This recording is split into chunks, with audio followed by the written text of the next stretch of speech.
ठंड इतनी थी कि घर से बाहर निकलना मुश्किल हो जा रहा था और बच्चे स्कूल जाने से डर रहे थे। लेकिन उनके डर की वजह सिर्फ ठंड नहीं थी, वो बच्चे क्लास टीचर सीमा मैडम के खौफ में थे। एक दिन पहले स्कूल में कुछ ये हुआ था। सभी ने होमवर्क किया कि नहीं? हाँ मैडम, किया है। ठीक है, मैं एक एक करके चेक करूंगी और गलती होने पर मैं सजा दूंगी। ये सीमा मैडम की दूसरी क्लास थी। सीमा मैडम ने एक दिन पहले ही स्कूल में नया नया ज्वाइन किया था। सभी बच्चों ने सोचा था कि सीमा मैडम बाकी टीचरों की तरह अच्छी ही होगी। लेकिन सीमा मैडम ने जब होमवर्क चेक करना शुरू किया तब सभी को उनकी असलियत के बारे में पता चला। राजू, मोती, चुटकी और मीना, तुम लोगों को सजा मिलेगी। लेकिन क्यों मैडम? क्योंकि होमवर्क में गलती है। तुम चारों यहाँ लाइन लगाकर खड़े हो जाओ। चारों लाइन में खड़े हो गए। उन्होंने सोचा कि सीमा मैडम ज्यादा से ज्यादा मुर्गा बनाएंगी या तो 2 थप्पड़ मारेंगी। लेकिन सीमा मैडम के दिमाग में तो कुछ और चल रहा था। बाहर बर्फ गिर रही थी। सीमा मैडम बाहर से बर्फ लाई और चारों के स्वेटर के अंदर घुसा दिया। इतनी कपकपाती ठंड में स्वेटर के अंदर बर्फ जाने से चारों के चारों जोर जोर से चिल्लाने लगे। बहुत ठंडा है। मैडम, मैडम बर्फ निकाल लीजिए मैडम, हमसे और गलती नहीं होगी। लेकिन सीमा मैडम ने हंसते हुए कहा, बर्फ तो मैं नहीं निकालूंगी और कोई नहीं निकालेगा। ये सजा याद रहनी चाहिए, तब जाकर तुम लोग सुधरोगे। और हाँ, ये बात अगर घर पर किसी को बताई तो और ज्यादा सजा मिलेगी। सारे बच्चे बहुत डर गए। राजू, चुटकी, मोती और मीना चारों ठंड से कांपते हुए अपनी अपनी जगह पर बैठ गए। क्लास खत्म होने के बाद सीमा मैडम बाहर चली गई। तब बाकी बच्चों ने चारों के स्वेटर से बर्फ निकाल दिया। उनको थोड़ी सी राहत मिली। लेकिन तभी सीमा मैडम वापस आ गई। किसने निकाला बर्फ? किसने किया? किसी ने उत्तर नहीं दिया। मेरे मना करने के बावजूद तुम लोगों ने स्वेटर से बर्फ निकाला। तुम सब सजा के ही लायक हो, सबको सजा मिलेगी। ये बोलकर सीमा मैडम ने सभी के स्वेटर में बर्फ घुसा दिया और शाम तक घर लौटते लौटते सभी को जुकाम हो गया।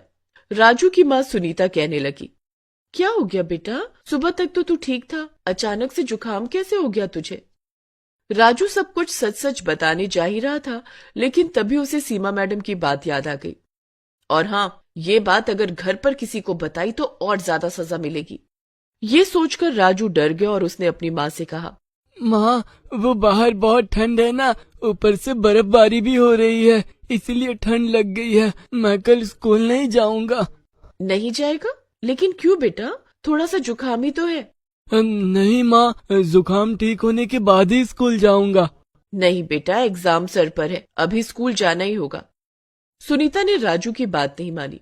उसने सोचा कि राजू छोटा है इसीलिए बहाना बना रहा है। अगले दिन राजू स्कूल गया।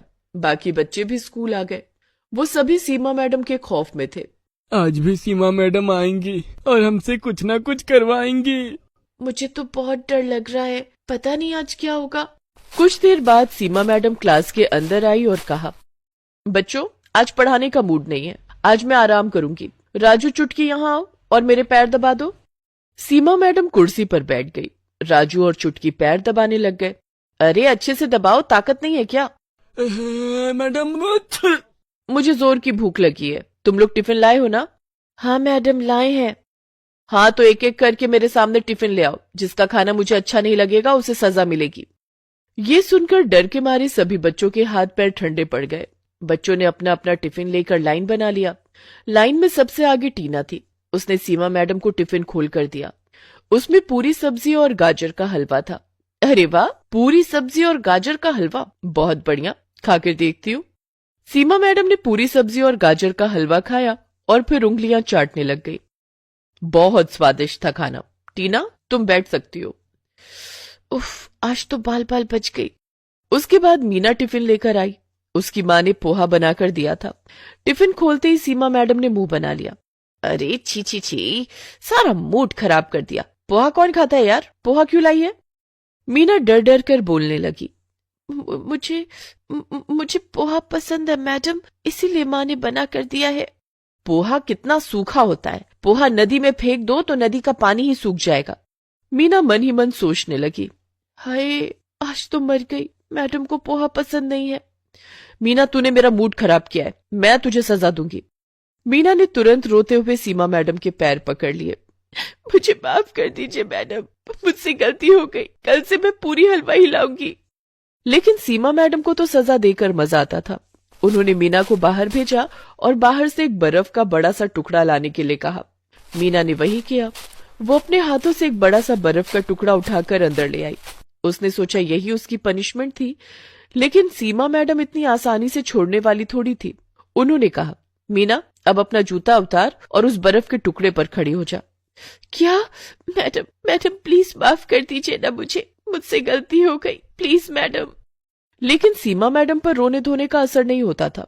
उन्होंने मीना को नंगे पैर उस बर्फ के टुकड़े पर खड़ा करके ही दम लिया और उसके बाद एक बच्चों की टिफिन खोलती गई और एक के बाद एक बच्चों को सजा मिलती गई। अंत में सीमा मैडम ने चुटकी और राजू का खाना भी खाया, लेकिन खाना पसंद न आने पर उन्होंने उन दोनों को भी बर्फ के टुकड़े पर नंगे पैर खड़ा कर दिया और फिर डंडे से सभी को मारने लगी। गंदा खाना लाते हो स्कूल में? तुम्हें शर्म नहीं आती? इतनी ठंड में नंगे पैर बर्फ पर खड़ा होना ही बहुत बड़ी बात है। ऊपर से उन्हें मार भी पड़ रही थी। बेचारे बच्चे ये कैसे सह पाते। मीना बेहोश हो गई और गिर पड़ी। उसे घर भेज दिया गया। उसके माता पिता ने भी सोचा कि ज्यादा ठंड की वजह से हुआ ऐसा, लेकिन मीना भी अपनी माता पिता से सच कहने में डर रही थी। वो भी सच नहीं बोल पाई। इसीलिए सीमा मैडम को और ज्यादा छूट मिल गई। वो हर रोज बच्चों पर अत्याचार करने लगी।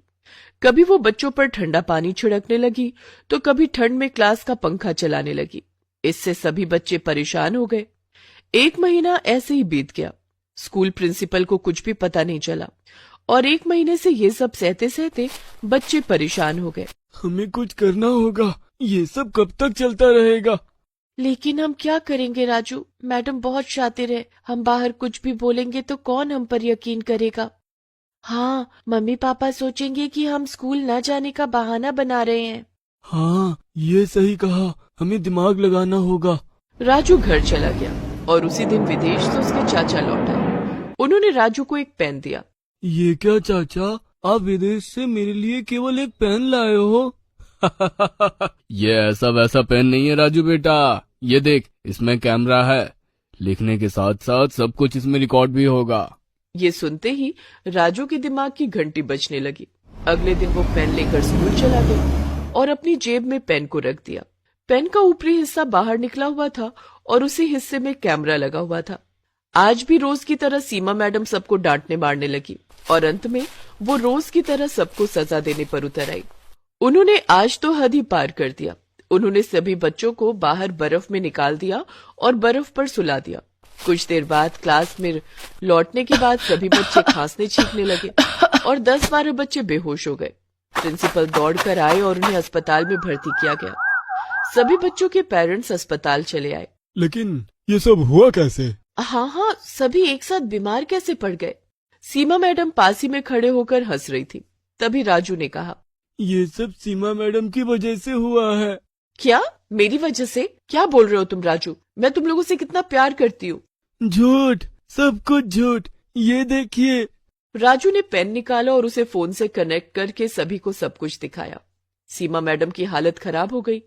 इतनी ठंड में भी वो पसीने पसीने होने लगी और पेरेंट्स सीमा मैडम पर बहुत गुस्सा हो गए। उन्हें उल्टा सीधा कहने के बाद पुलिस को बुलाया गया और उन्हें जेल में भेज दिया गया। डॉक्टर ने सीमा का चेकअप करने के बाद कहा कि उन्हें एक मेंटल डिसऑर्डर है। बच्चों पर टॉर्चर करके उन्हें सुकून मिलता है। कोर्ट ने उन्हें 20 साल की सजा दी और ये भी घोषित कर दिया कि 20 साल बाद भी उन्हें कभी भी कोई भी स्कूल नौकरी नहीं दे सकता। ऐसे ही राजू की होशियारी से बहुत सारे बच्चों की जान बच गई और सीमा जेल में सड़ने लगी।